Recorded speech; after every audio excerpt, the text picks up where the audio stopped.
네, 오늘 우리에게 주시는 하나님의 말씀은 누가복음 19장 1절부터 10절까지입니다. 제가 봉독하겠습니다. 예수께서 여리고에 들어가 지나가고 계셨다.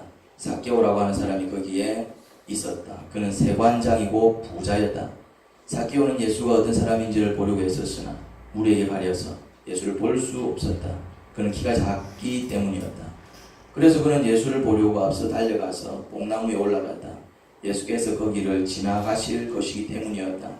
예수께서 그곳에 이르러서 쳐다보시고 그에게 말씀하셨다. 삭개오야, 어서 내려오너라.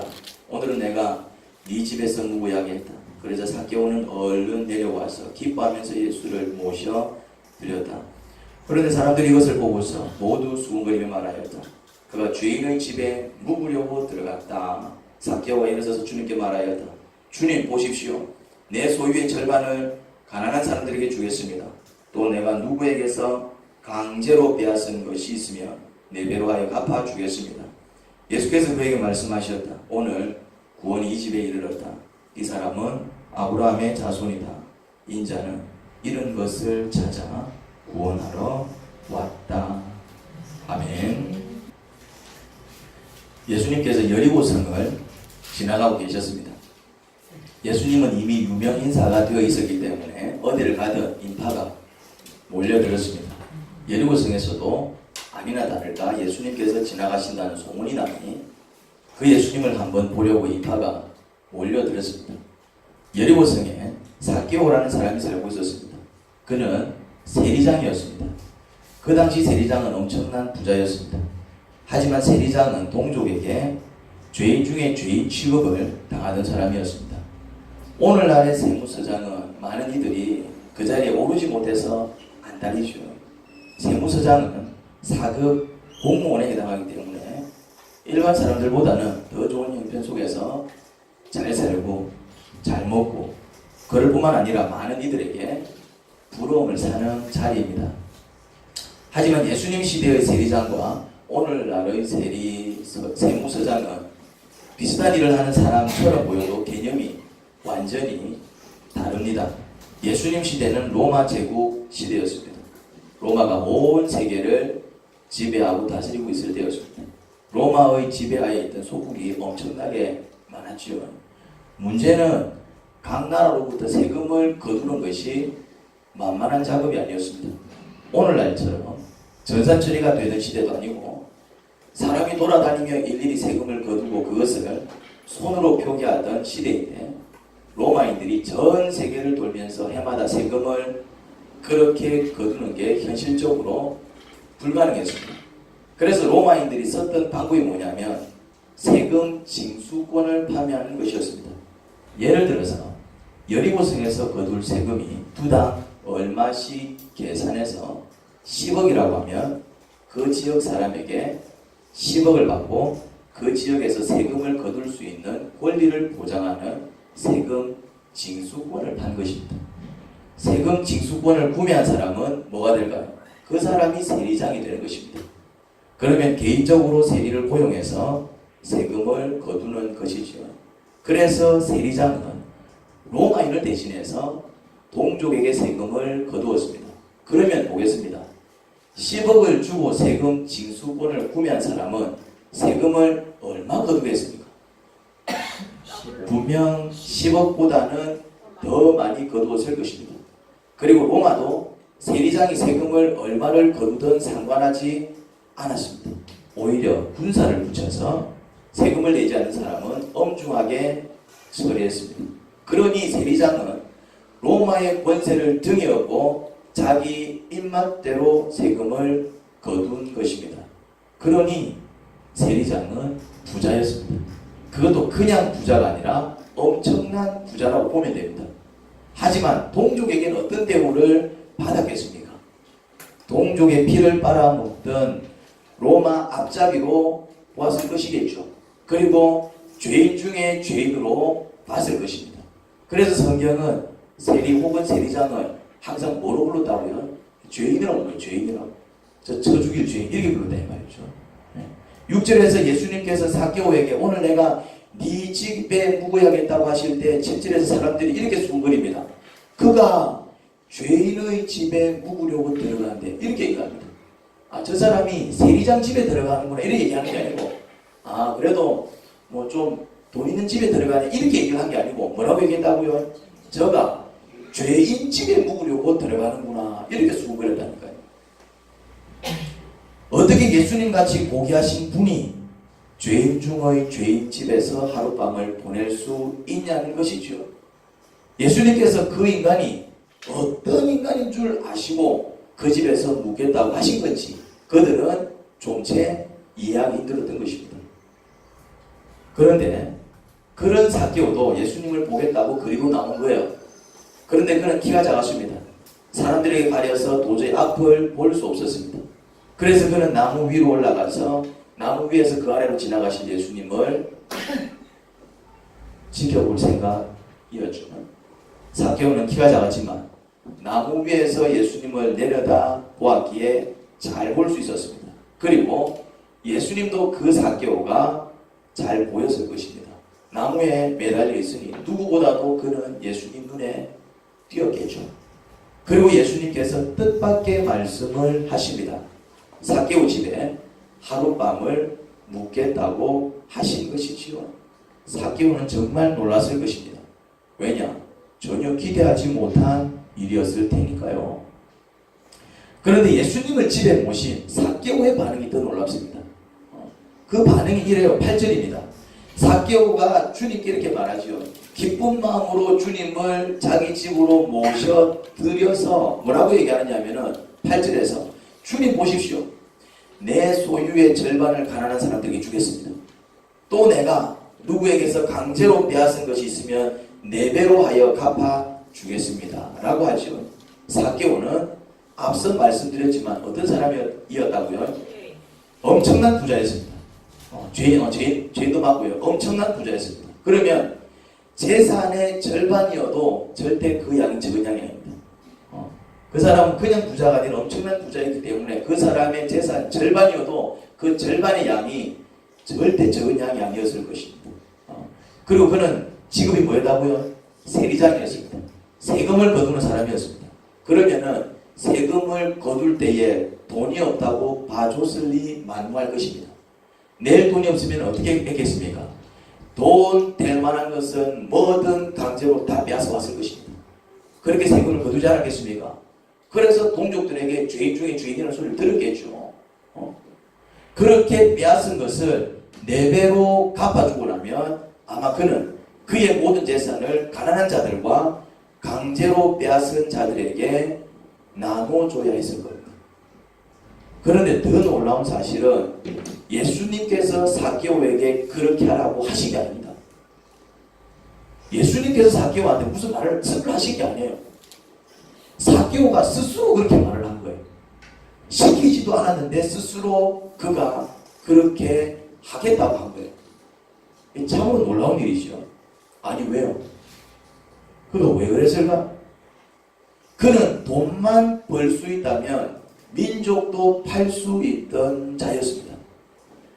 부자만 될 수 있다면 죄인 중에 죄인이라는 손가락질을 받든지 말든지 개의치 않고 민족의 피를 빨아 여기까지 온 자지요. 그런 그가 단지 예수님께서 그의 집에서 하룻밤 묵게 되었다고 그 모든 돈을 가난한 자들과 강제로 빼앗은 자들에게 나눠주겠다고요. 그게 어떻게 가능하죠? 그가 돈에 목숨을 걸었던 이유는 아마 돈이면 뭐든 다 될 줄 안 믿음 때문이었을 것입니다. 그런데 돈으로 안 되는 게 있어요. 돈으로 모든 것을 다 할 수 있어도 돈으로 절대 할 수 없는 게 있어요. 돈이 있으면 필요한 것, 갖고 싶은 것, 뭐든 다 살 수 있습니다. 하지만 돈으로 절대 살 수 없는 것, 그게 뭘까요? 돈으로 절대 살 수 없는 게 있어요.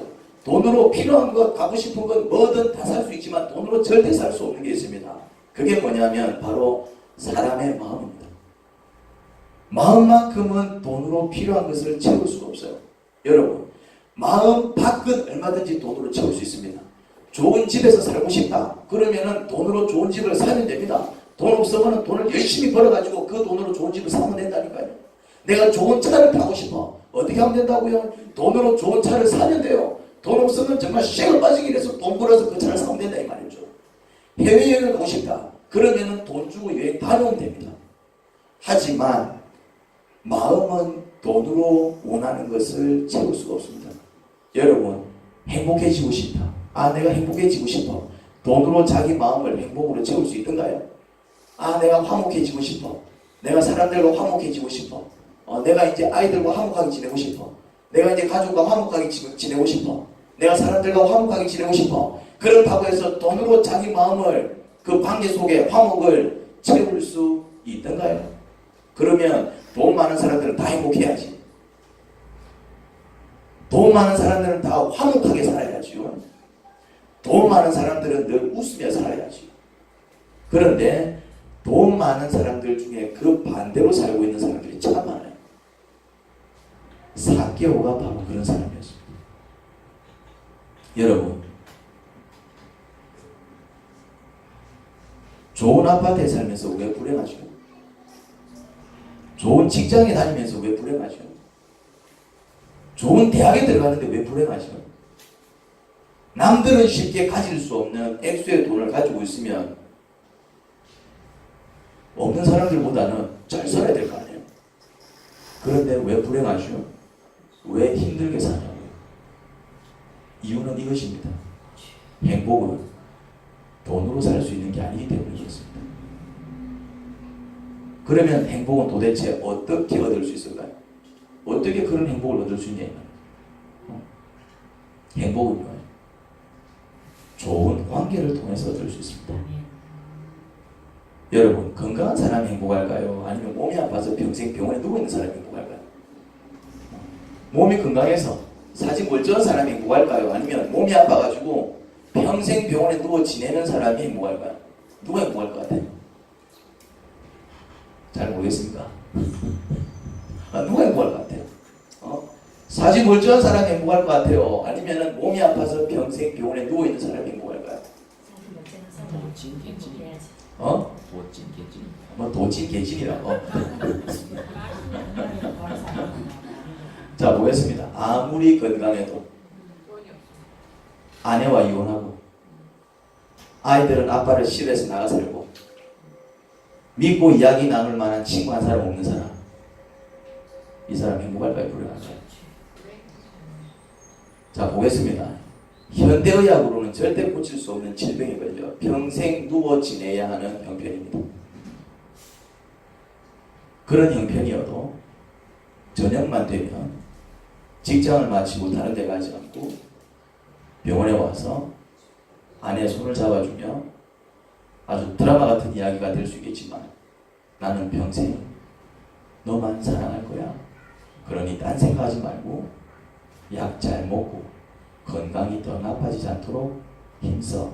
알았지? 라고 말하면 침대 옆에서 같이 잠들었다가 아침이 되면 출근하는 남편을 둔 여인. 이 여인은 행복할까요? 불행할까요? 뿅 갑니다. 얘는 어떻게 합니까?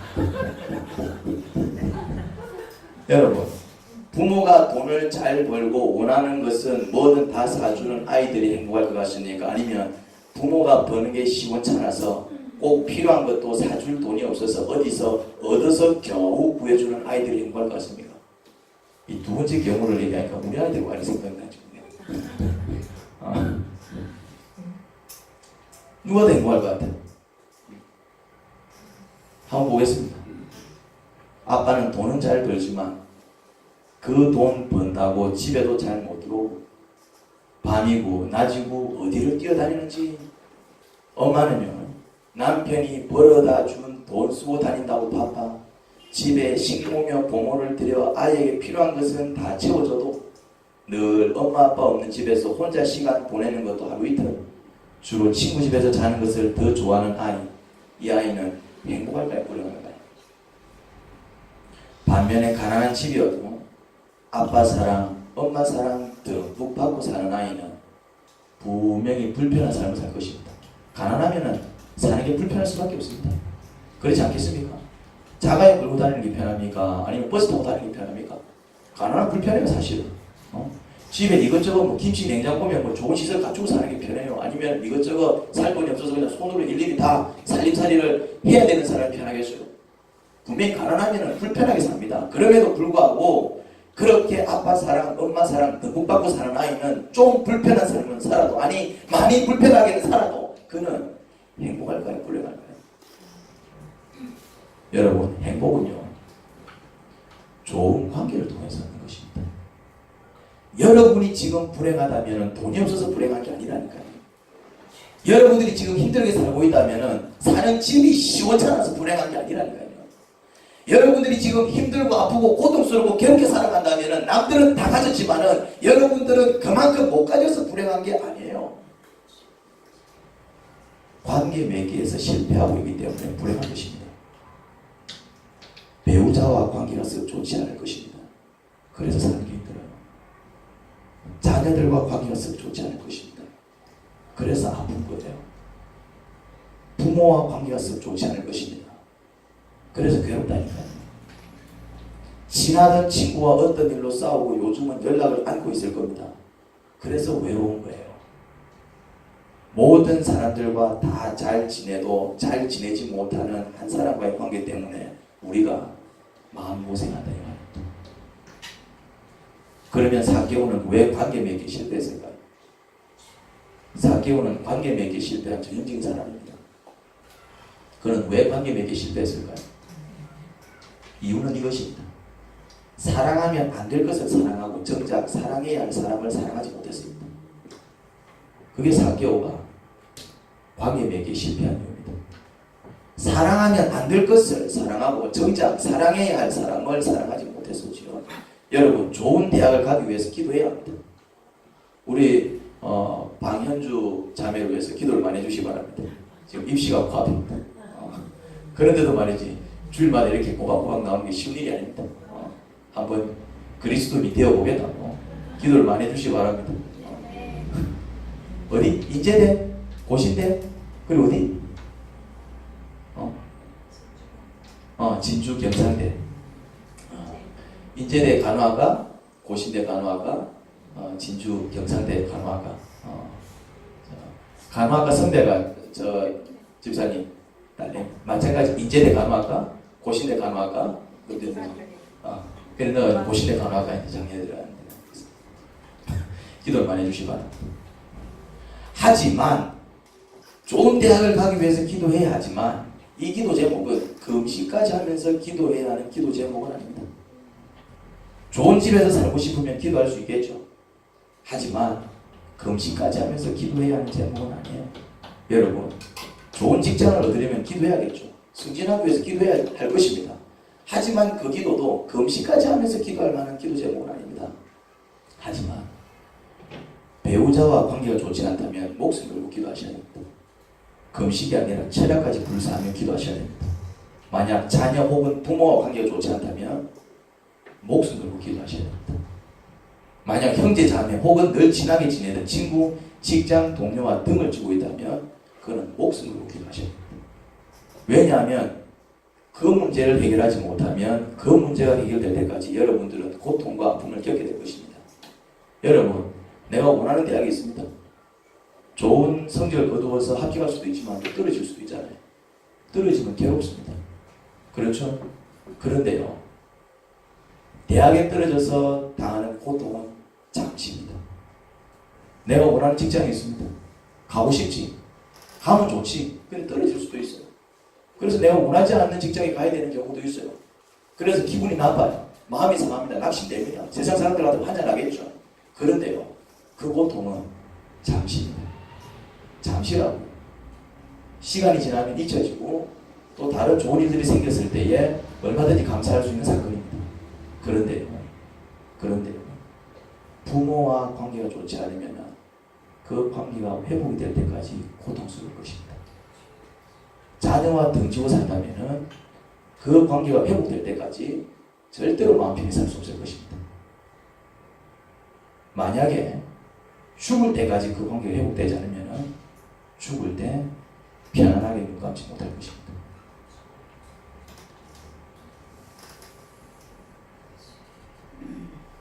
그냥 기도해야 될 제목과 목숨 걸고 기도해야 될 제목이 분명히 있다 이 말이죠. 삭개오는 돈을 사랑한 사람입니다. 그 돈을 위해서 목숨을 걸었어요. 돈을 벌 수만 있다면 그는 동족도 팔자였고 자기 오주머니만 채울 수 있다면 동족의 피도 쭉쭉 빨아 마셨던 자였습니다. 그렇지만 정작 정말 사랑해야 할 자들을 사랑하지 못했어요. 그는 가족을 사랑하지 못했습니다. 형제 자매를 사랑하지 못했습니다. 이웃을 사랑하지 못했습니다. 사랑보다는 오히려 상처를 주는 사람이었어요.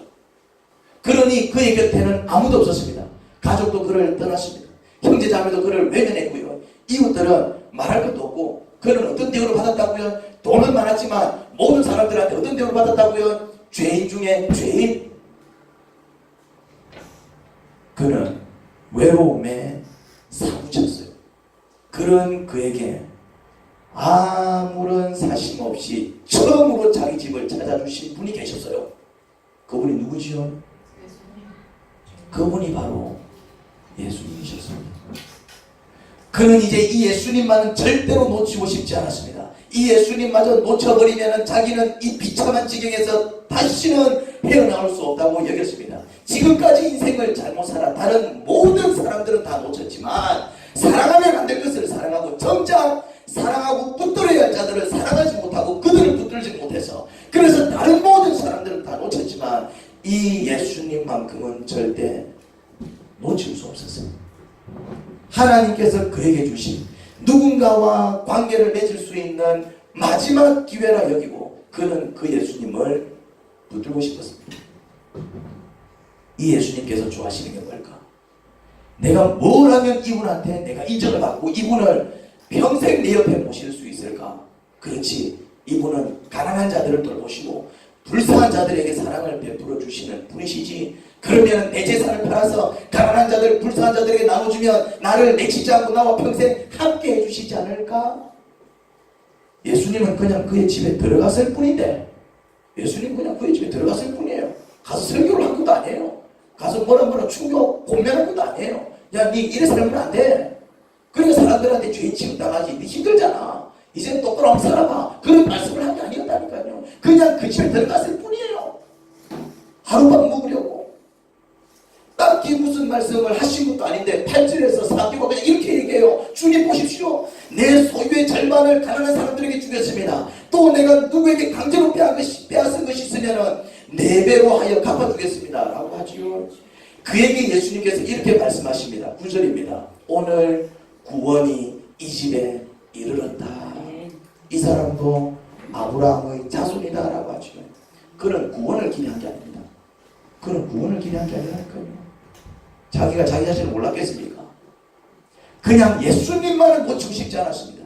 하나님께서 주신 누군가와 관계를 맺을 수 있는 마지막 기회라고 생각을 했습니다. 그는 이 예수님마저 놓치면 그의 인생이 완전히 끝이라고 생각을 했을 거예요. 삭개오는 그런 이유로 예수님을 붙들었지만 그 예수님은 삭개오에게 생각지도 못한 구원을 선물하십니다. 그 영혼을 구원하셨어요. 삭개오를 하나님 앞으로 인도하셨습니다. 삭개오는요, 예수님을 만나 하나님을 아버지라 부를 수 있게 되었어요. 그건 무슨 말입니까? 하나님과 원수였던 자가 하나님의 자녀가 되어 하나님의 돌봄을 받게 되었습니다. 그런 의미죠. 그리고 가난한 자들과 불쌍한 자들에게 그의 재산을 나누어주니 이전까지는 그렇게 하기 전까지는 이웃들과 원수였던 자가 죄인 중에 죄인 그렇게 취급당하던 자가 이제는 그들과 무엇이 되겠습니까? 친구가 되었겠죠. 하나님과 관계를 회복하고 이웃들과 관계를 회복하면서 좋은 관계가 주는 행복과 화목을 맛보면서 그는 돈에 미쳐 살면서 사랑보다는 온갖 상처로 결국 아비 곁을 떠나게 한 자녀들과 아내를 찾아가 용서를 구하고 그들을 축복하는 자가 되었을 것입니다. 여러분, 구원이 뭐라고 생각하십니까? 구원이 뭐라고 생각하십니까? 하나님의 원수였던 자가 하나님의 자녀가 되고 이웃들의 원수였던 자가 그들의 친구가 되고 가족들에게 상처만 주던 못난 자가 가족들을 축복하며 사랑하는 멋진 사람이 되는 것이 구원 아니겠습니까? 이 시간 예수님께서 삭개오의 집을 방문하신 것처럼 여러분의 마음에 문을 두드리고 계시는 그 예수님을 기쁘게 모셔 드릴 수 있기를 주님의 이름으로 축원합니다. 그러면 아마 여러분들도 그 예수님을 기쁘게 모셔 드릴 때에 생각지도 못한 그 구원을, 그 감격을, 그 은혜를 맛볼 수 있을 것입니다. 하나님 아버지 은혜를 감사합니다. 삭개오는 정말 돈 많은 자였지만 참으로 불쌍한 자였습니다. 이유는 정말 중요한 것을 놓쳐버렸기 때문입니다. 행복은 돈을 통해서 얻는 게 아니라 좋은 관계를 통해서 얻는데 그는 함께한 자들을 사랑하지 못했습니다. 가족을 사랑하지 못했고 형제를 사랑하지 못했고 심지어 이웃을 사랑하지 못했고 하나님 당연히 사랑하지 않았고요. 그 결과 그는 정말 외롭고 힘든 시간들을 보냈습니다. 주님을 만나고 그는 새로운 인생을 살게 되었습니다. 주님을 통하여 하나님과의 관계도 회복이 되고 주님을 통하여 이웃들과의 관계도 회복이 되고 주님을 통하여 정말 가족들과의 관계를 회복하면서 그는 새로운 인생을 살 수 있게 되었습니다. 하나님, 우리가 힘들게 살고 있다면 뭔가가 없어서가 아니라 마땅히 사랑해야 될 자들을 사랑하지 못하고 마땅히 함께해야 될 자들과 함께하지 못해서 당하는 외로움과 아픔과 괴로움일 것입니다.